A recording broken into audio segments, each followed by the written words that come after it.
In this episode, we're going to use the D&D React library kit to drag and drop rules into a zone. This is the first step in making our rules engine dynamic for our World Cup standings. Whether you follow the series from the beginning or you're jumping in with this episode, let's get started.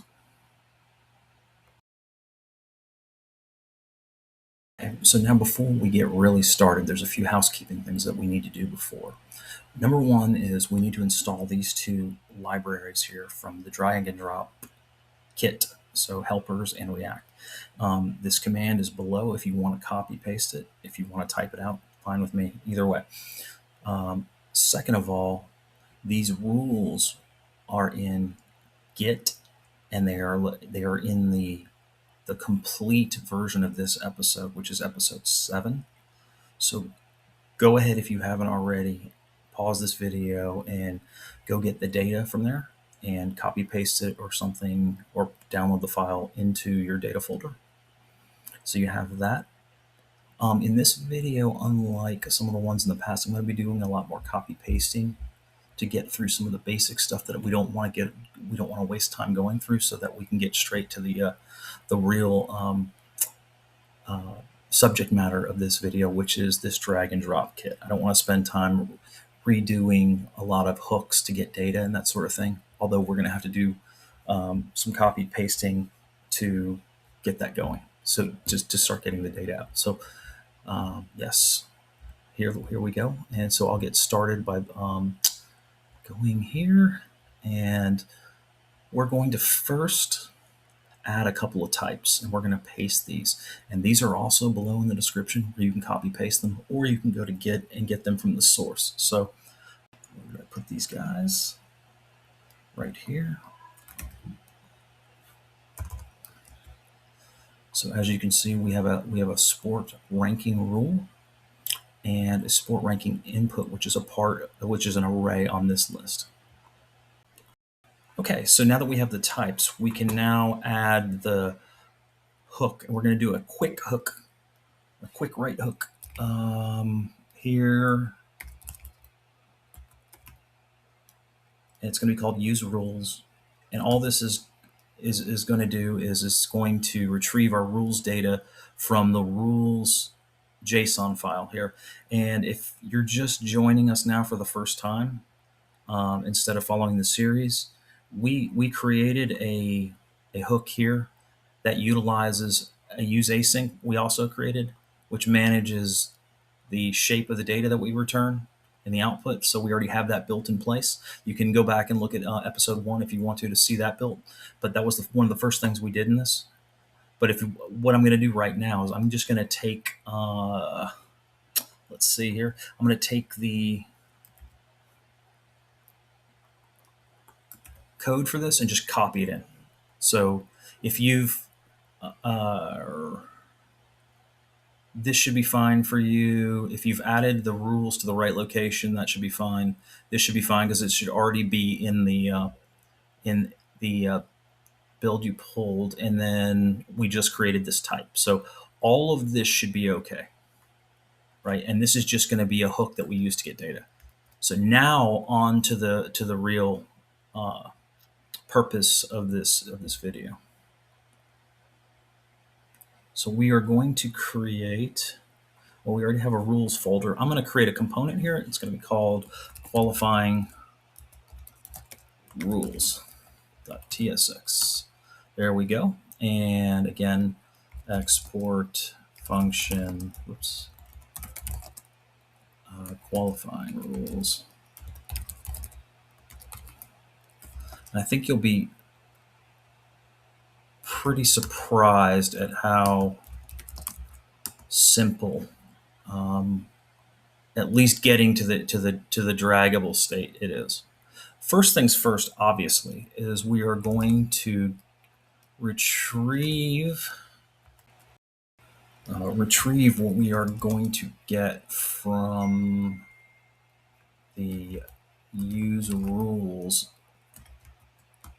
hook that we just created. So here we go. And then inside here, obviously, we have a known shape that we're consistently using. So we have rules, and I'll alias I'll alias the data to rules, and then we're going to provide loading and the error, and hopefully this is just complaining because it's not used good. Okay, and what I'm going to do also now is I am going to we do run some checks against the data to make sure it's there. I'm going to copy paste that in, and of course you can get it from the source if you want, which would be this episode's code. If you want to copy paste it in there, if I remember, I'll try to put it down in the description so that you can just copy paste it if you want. Let's see. So we need to import this too. And it's complaining because we don't have an argument. And what I need to do here is I need to create an interface of qualifying rules props. And this is just simply going to contain a sports ID, which is just an identifier for a particular sport. So in this case, we're working with soccer. So this would be just the soccer ID. So here we go. We're going to have this, and it's going to be of type this. We'll destructure it, and so we have it available. And so now we can just pass this into the rules. And so now we're assured that the rules we're getting are the ones that we want, which will be soccer. So now that we've got the data, we've got this down. Now we can start looking into this. Now, the first thing we're going to do here is we're going to get the drag and drop provider here. And this is essentially the playground or the context of when you drag and drop your objects. A lot of the action is going to happen inside here, but this doesn't actually change any of the data. It gives you the availability to respond to certain events, and we're going to respond to one particular event, which is on drag end, and we'll go ahead and set up some little handle drag end, right? Just as a filler here, so we know what we're doing. And then inside here, we're obviously going to want to take these rules that we've just retrieved, right? Rules.map, and we're going to want to cycle through these guys. No, that's not what I wanted to do. I wanted to make this, get rid of these. Okay. And inside here, we're going to have what will be another component, which is the component that will contain the individual rule. So what we're going to need to do real quick, though, is jump over here and create a new component, which is going to be draggable rule.tsx. And in here, we're of course going to have a function that's exportable. And so this will be called draggable rule.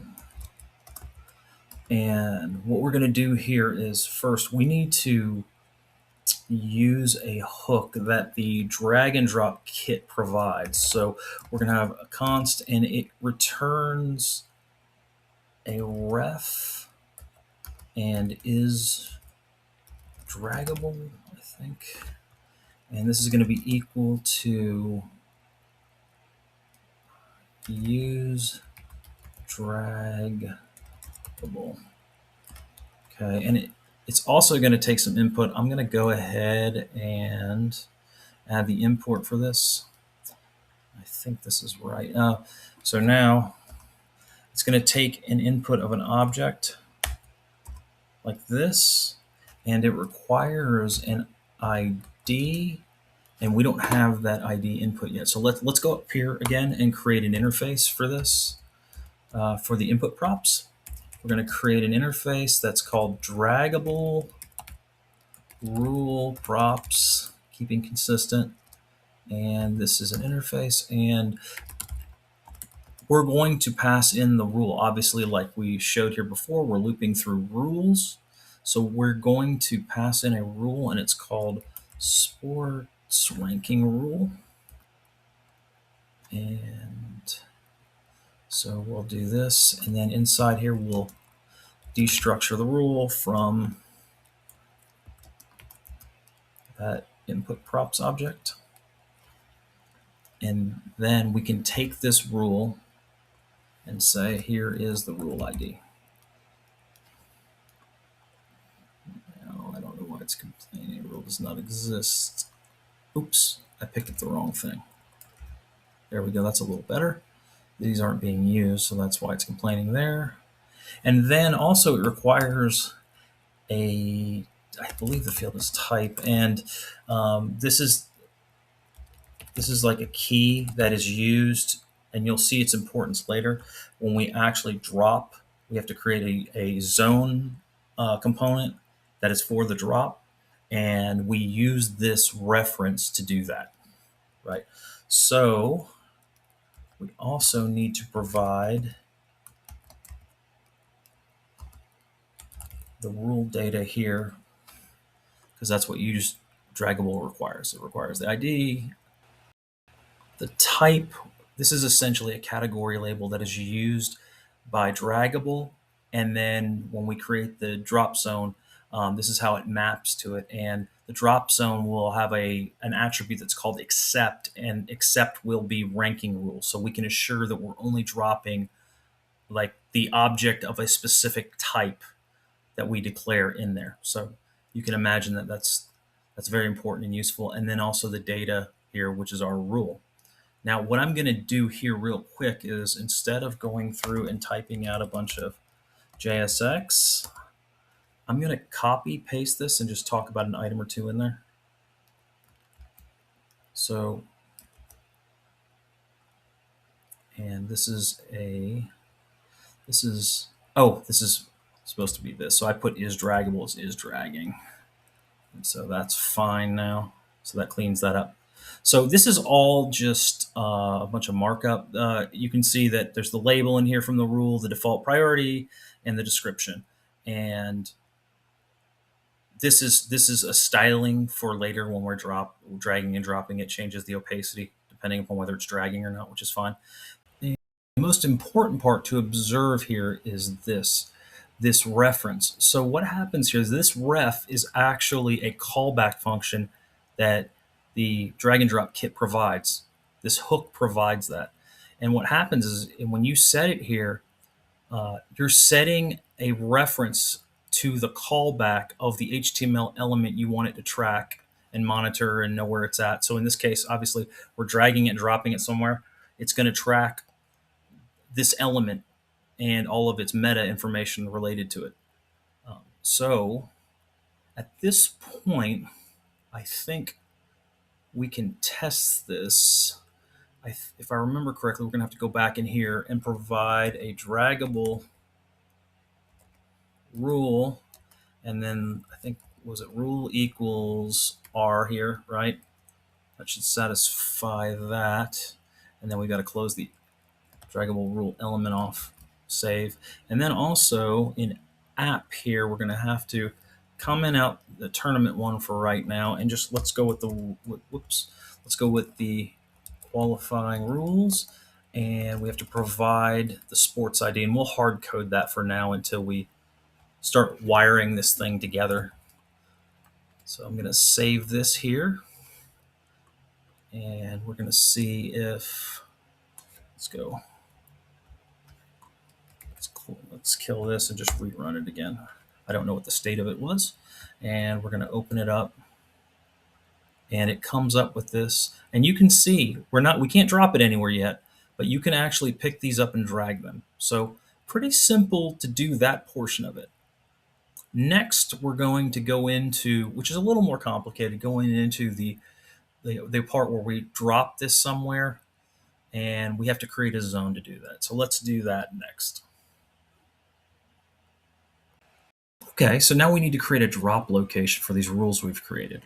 So we've seen we can drag them, but now we need a drop location. And so we're going to create another component for that. And this is going to be called selectable drop zone. And I'll copy this because I know I'm going to name the actual function that too. So here we go. And I'm going to say export function this, and there we go. And so we're obviously going to return something down here, right? But we also need to create or to retrieve and use the use droppable hook. So it's very similar in the way we're going to use it as to use draggable. It's the other end, right? So we're going to, okay, that's fine. And then it's saying, yeah, we need to pass something in here, which is an object, and that object is going to take an ID, and I need to create kind of my own ID for this. So I'll do that in a second. And it also takes an accept, which is another reference that we created earlier on the draggable, which was the type, if you remember. And I think that was, we called that ranking rule. And so that should match what draggable had. Now we need to create a constant variable called drop ID, right? And that's going to be the, we'll say this is the select drop ID. I don't know, something like that. And that will go here. And now we need to, so we've provided droppable what it needs as input, but it provides back ref, which is, sounds familiar, right? The callback that we're going to need from the droppable. And we'll need is drop target here, right? And I think this is just complaining because they haven't been used. Cool. So yeah, this is just complaining because they haven't been used. So now what we need to do is provide the markup for here. And I have this cop over here to where I'm going to copy it in because I don't want to, you'd have to wait for me to type out very complicated CSS style class names. So yeah, we don't need this.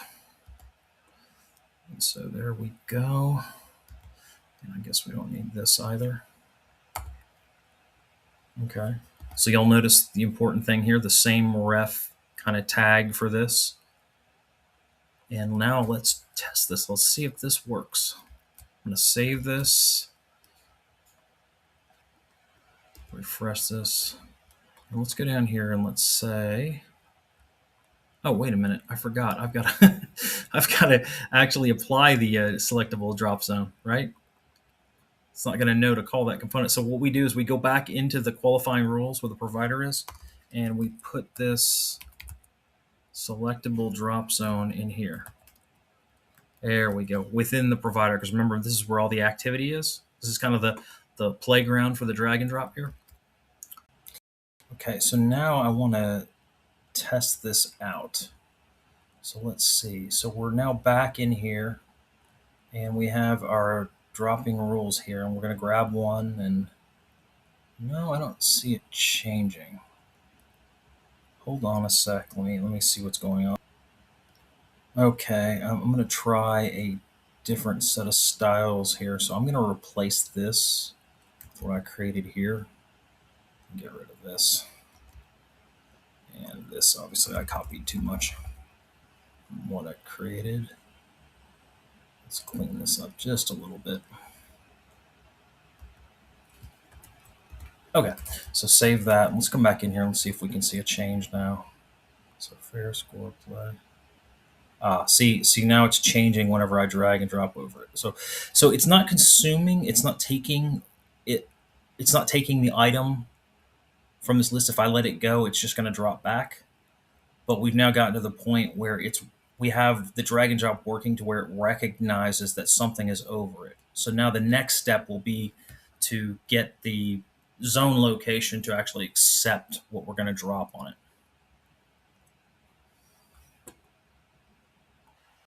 Okay, so let's bounce real quick over to the selectable drop zone because I want to expose something. So this drop ID that we're using here needs to be exposed to my qualifying rules. So what I'm going to do is I am going to export this just so I have access to it in that other component. And we're going to go back to qualifying rules, and I'm just going to add this here real quick. Okay. We're not going to use it quite yet, but I'm just going to leave it there. Now, the next thing here, this is a very important function here because this is going to handle the drag end of the drag provider, right? So we have this kind of defined here and we're calling it. The problem is that this is going to take in a needed event from this that we're going to process in here with a bunch of logic. But you can see here, event value is never, oh, that's because it's not used. I want to show you something. I'm just going to type this in just so it'll think we're using it.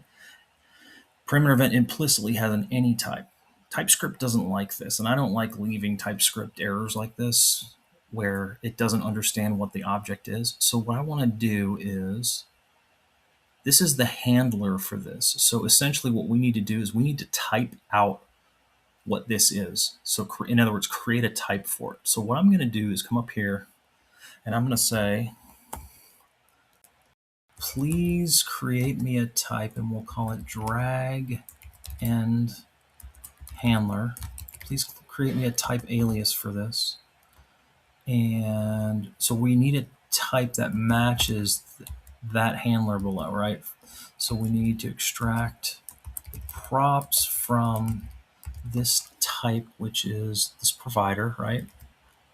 We need to extract this, get the type of that, and then actually ensure it's only for this. And then I need to import this. And then one last thing is we want to ensure that this is non-nullable.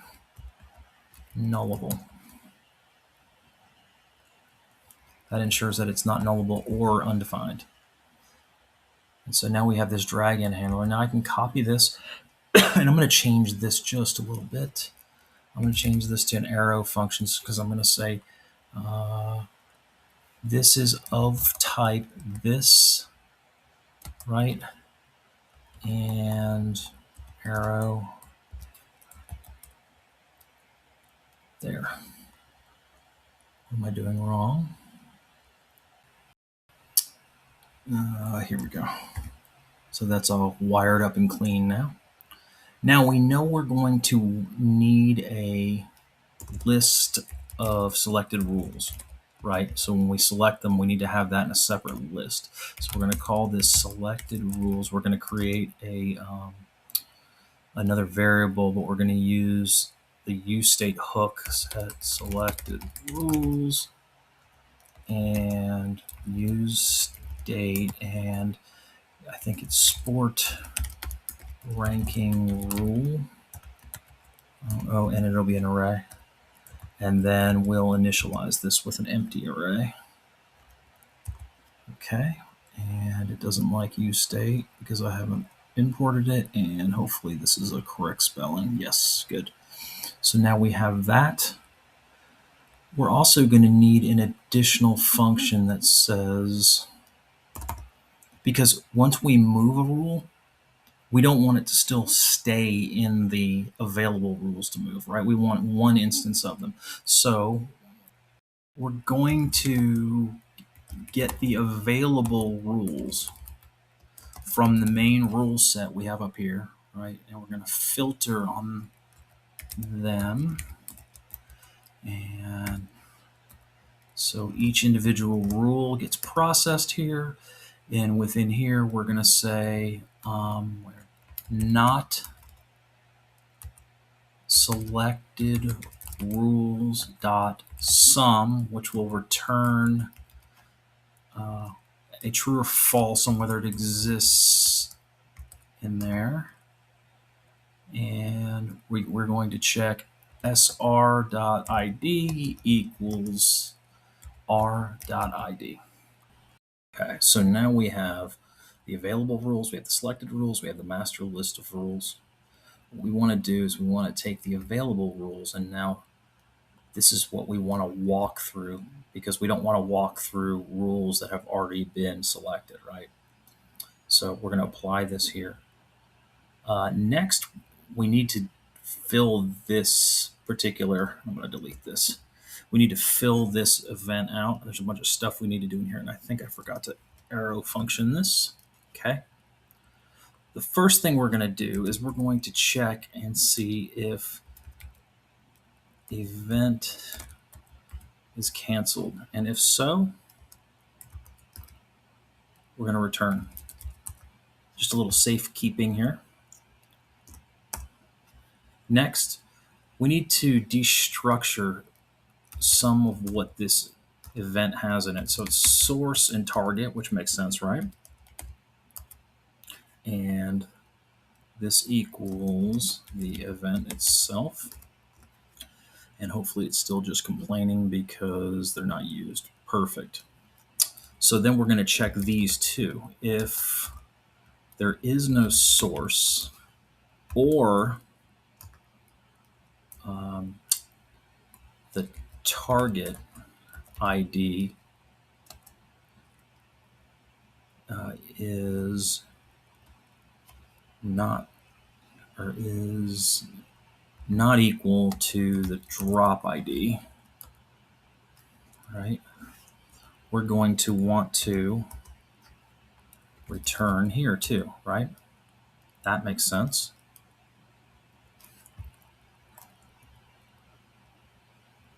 Okay. So we've got the event. Now we need to check and make sure that the rule that has been supplied, it actually exists in the major rule sets. So what we're going to do here is we're going to say the dropped rule equals rules dot find r, and what we want to do is we want to check and make sure that the rule in the rules list has an object for the event dot, or actually I'm sorry, the source dot, oh, I forgot to put, we're not getting that from the source, we're getting that from the operation within the event. So then the source dot ID, right? So what this is doing is this is checking the master list to make sure that the event source we passed in, right? The one the dropped rule that we're trying to drag and drop has actually a matching ID for the master list. And so we're going to do another check here now and say if it does not, if it couldn't find this, instead of dropping an undefined, we're going to go like that, right? We're going to return. We don't want to do anything. So in other words, it won't drop. And then lastly, we need to set the selected rules above that variable we have up there. And we want to get a hold of the current list, right?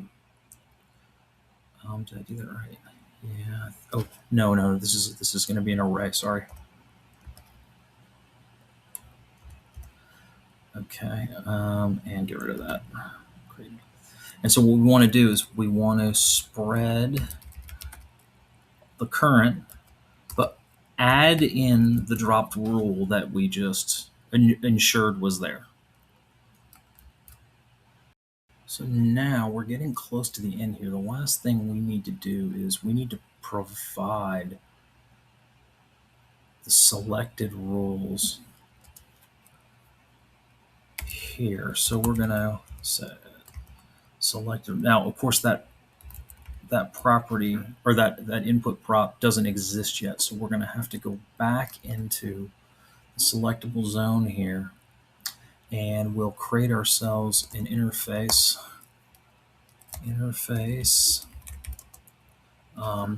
Selectable, we'll call this selectable drop zone props. And this is going to be rules, and it's going to be of type sport. ranking rule array. Okay, and so we've got that. Now we want to destructure those rules from the props object, which makes sense, right? And so we're going to grab this. And now what we want to do is so now I'm walking through all of the rules, and you can see I've provided the markup. So I have the key value here, and I have a label showing with some styles. Okay, no problem. But one thing I did discover was I had created a couple of bugs in this component, and I do this all the time. When you have a function like this, like an arrow function, you can either directly return like this, or you can remove the braces completely because it auto returns, which is what I prefer. It's a little bit cleaner, and I think it's the preferred way. And get rid of the return and do this. And so I was not doing that. I was returning with the brackets. I was returning an object, which isn't what it wants. And I did it not only here, but I did it for available rules too, twice. See this here? So I'm going to remove this. You can follow suit too if you copied me. And right here too. I got to get out of the habit of doing that. I've done that so many times, you wouldn't believe how many times that's bitten me. And I save this off. And then I also need to actually provide a key here. So r.id. And there we go, save.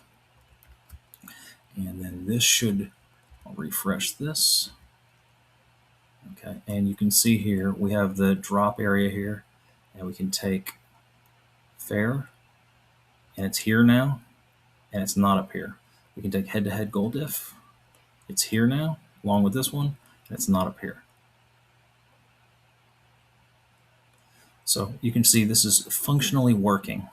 Now I'm going to end this episode here because it's gotten too long. We're at about 30 minutes probably on this one. And I wanted to get to a point where we could have these styled and more clean. But next episode, what we'll do is we'll style this out, make this look good, and then also give the ones that have inputs into them, make that available, and also enable and disable them. So if you don't want to use the rule at all. All right, well, thanks for making it this far with me. I appreciate it, and I will see you in the next one.